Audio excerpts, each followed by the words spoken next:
है। चौथी कृपा तुम अपने आप पे कर लो कि तुम ये शब्द मान के इस पे चलो तो तुम्हारा कल्याण हो जाए। चलोगी नहीं, घर पे बैठे रहोगे और कहोगे भगवान हम पे ब्रजवास करा दे, राधा रानी हम पे कृपा कर दे, तो भाई राधा रानी करने वाली नहीं है। ये आता भगवत तुष्टि में। भगवत तुष्टि होती है, काल तुष्टि होती है, कपड़िया चढ़ने करके होता है। गुरुजी बता देते तो एक भगवत तुष्टि, काल तुष्टि ये होते हैं, यानी कि भगवत तुष्टि हो तो ये है। लेकिन अगर आप उनकी याद में भगवान के लिए, प्रभु के लिए आप अगर छोड़ोगे नहीं कुछ, तो वो कैसे जानेंगे तुम्हारे लिए? कैसे? द्रौपदी ने क्या किया? द्रौपदी ने यही किया ना। द्रौपदी पहले से ऐसे पकड़ती रही, ऐसे चिल्लाती रही, फिर दांत से पकड़ती रही, फिर ऐसे करती रही। जब कह दी अच्छा तुम नहीं मानोगे तो नंगे कर लो, नंगा छोड़ दिया और तभी वो आ गए।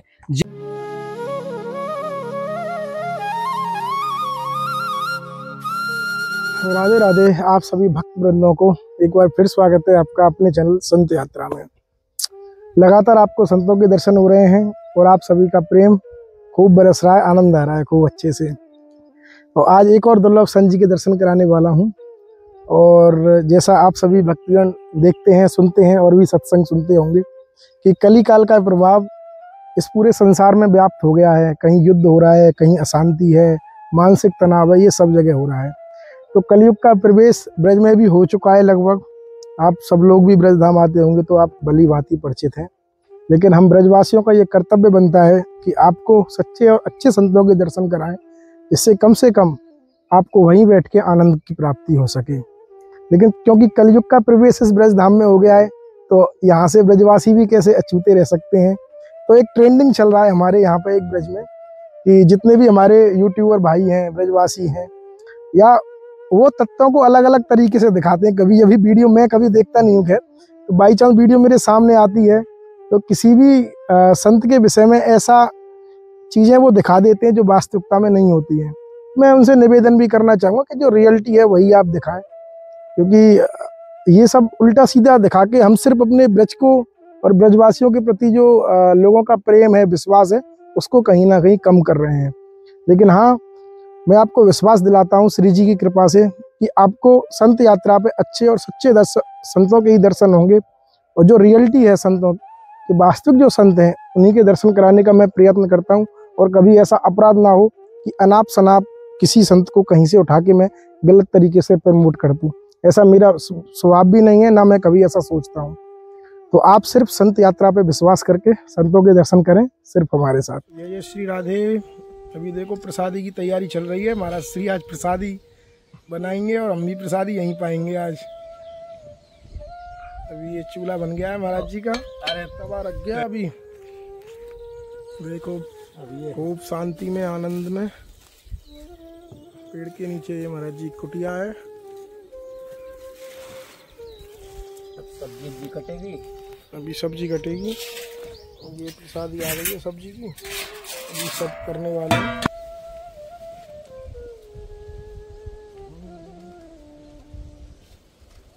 अग्नि प्रज्वलित हो रही है, थोड़ी देर में ये प्रसादी तैयार होगी यहाँ पे। चलो हम भी थोड़ा कार्य कर लेते हैं महाराज जी के साथ में आनंद से।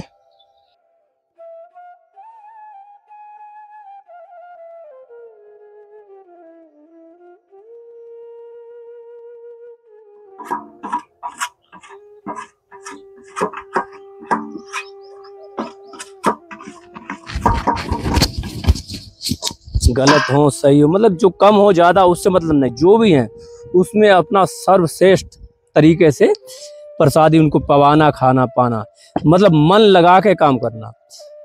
किसी चीज में मन चुराओगे तो फिर उसमें मन नहीं लगेगा।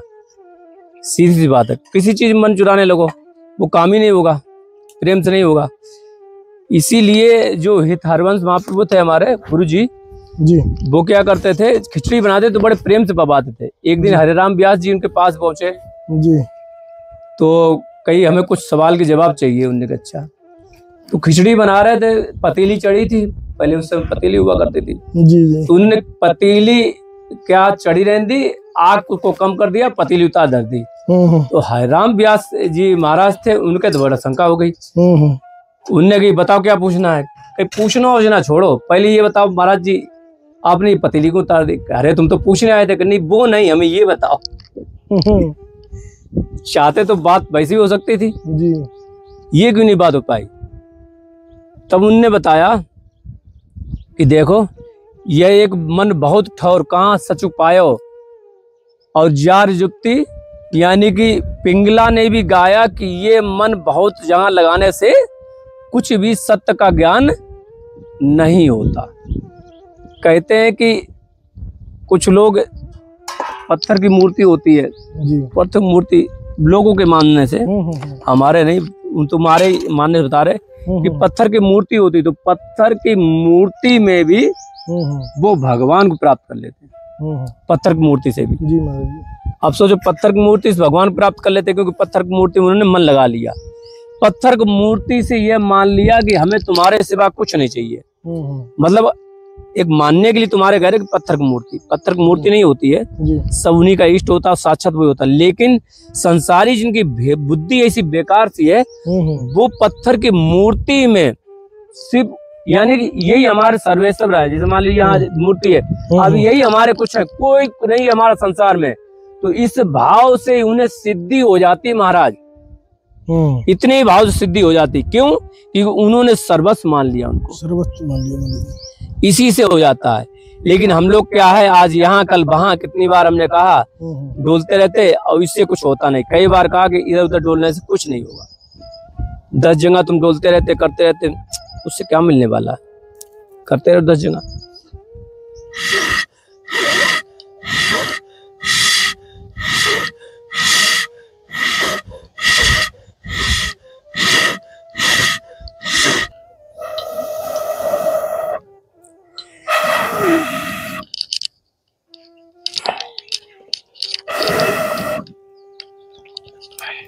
आ गया।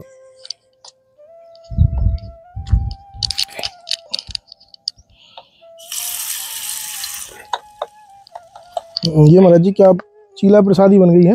हाँ, नमकीन मालपुआ का। नमकीन मालपुआ। इसमें टमाटर है, और कभी बनाया नहीं होगा तो टमाटर के साथ ये खीरा है। खीरा का तो कभी नहीं किसी ने टेस्ट किया होगा। जी महाराज जी। खीरा है, मिर्च है, और बंद गोभी है, और निकल तेल में जैसे वो बनते हैं, इसी तेल में ये बनते हैं, और बड़ा टेस्टी बनते हैं। आप खाएंगे तो उंगली चाटते जाएंगे। हमारे पिताजी थे जी, तो हमें याद आ गई।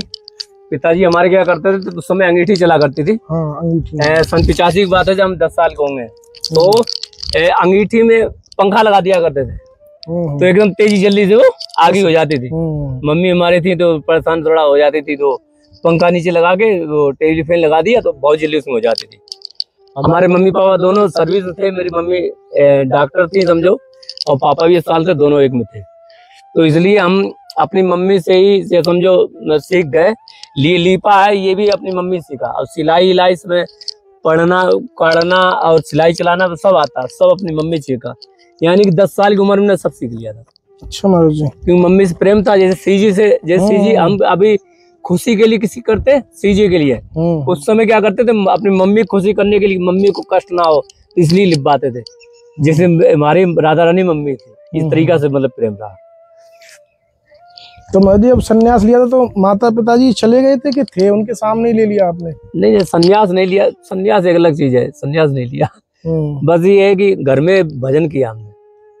नहीं, घर तो आपने छोड़ा ही होगा ना? नहीं, तो घर तो बाद में, माँ बाप के बाद में छोड़ा। अच्छा, माता पिता ये चले गए जब तक रहे तब तक नहीं। मतलब ऐसा है कि घर में जाते रहे, घर में भी जाते रहे, ये नहीं कि माँ बाप को दुख दिया। हमने माँ बाप को कलेश नहीं दिया, मतलब दुख नहीं दिया कि अरे मेरा लड़का चला गया, उनको महसूस नहीं होने दिया।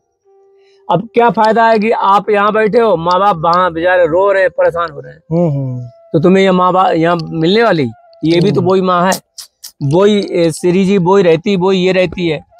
इस साइड में जल्दा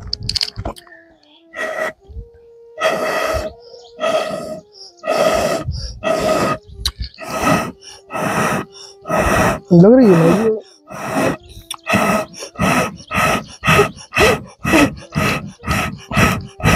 एक बात कहें कि एक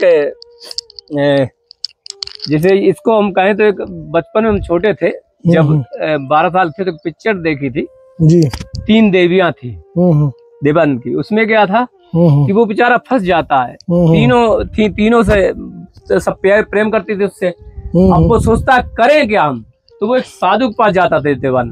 उसने कि हम क्या करें, कि बेटा ऐसा कर, किसको पाए, कि जो तुझे सबसे ज्यादा दुख दे रहा है समझ ले वो ही तेरा जीवन साथी, जो तुझे सबसे ज्यादा परेशान कर, मतलब जिसके से तू सबसे ज्यादा दुखी है वो ही तेरा सच्चा जीवन साथी है। तो उसमें पिक्चर में एक थी नंदा जो हीरोइन थी, वो ज्यादा उसके साथ लड़ाई झगड़ा मतलब होती थी, तो फिर वो उसको चुनता, सारे को छोड़ देता है।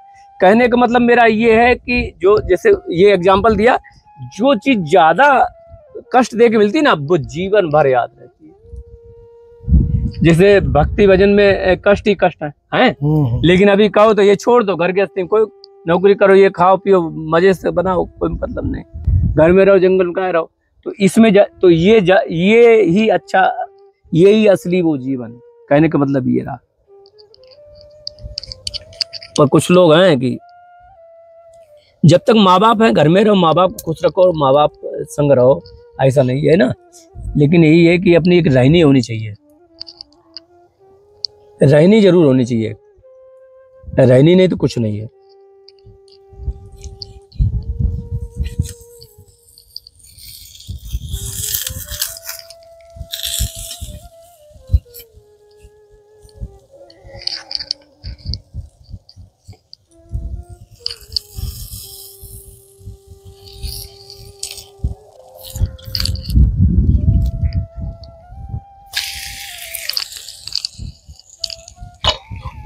इसको थोड़ा सा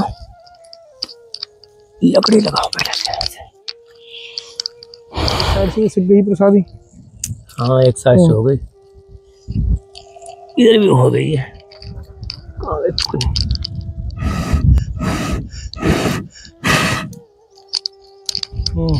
ये बरसाने की रचका है, ये राधा रानी को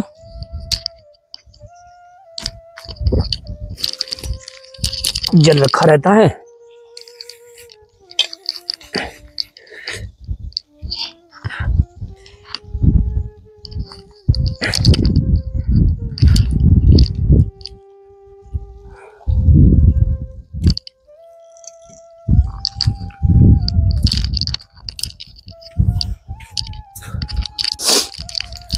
चलो भोग लगा के आए।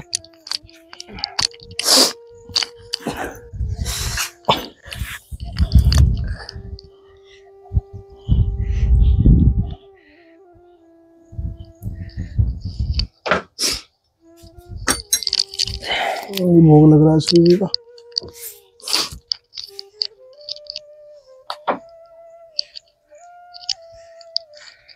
देखो महाराज जी की आज्ञा से ही प्रसादी मिल गई है, शीला प्रसादी। अभी पा लेते हैं इसे हम, महाराज जी भी पाएंगे। अभी बन गई बस, बहुत बढ़िया, बहुत सुंदर प्रसादी बनी है। कैसी लग रही? बहुत आनंद महाराज जी, बहुत सुंदर, अद्भुत। अब आप सब ये मत बोलना कि पहले महाराज जी को नहीं पाने दिया, महाराज जी बना रहे, जो क्षमा करना, इसलिए मैं पा रहा हूँ, नहीं तो मैं साथ नहीं पाता। मैंने तो बोला था महाराज जी से, तो महाराज जी ने आज्ञा दी कि आप पाओ, हम और बना रहे हैं। क्योंकि कुछ भी हो, जैसे अगर जो कोई आता है वो हमेशा क्या कहते हैं, अतिथि देवो भव, वो भगवान का ही स्वरूप होता है। वो चाहे अपने कुछ माने तो सबसे पहले दूसरों को पवाया जाता, खुद बाद में पाया जाता। चाहे वो साधु हो चाहे वो गृहस्थ हो, सबके लिए ये शीला प्रसादी ये बन गई है। अभी हम भी पाएंगे, पर वो ये पाते हुए नहीं वो कर सकते हैं, क्योंकि एक बार किया था तो वो कहने लगे अरे पहले पा लो, ये कर लो। तो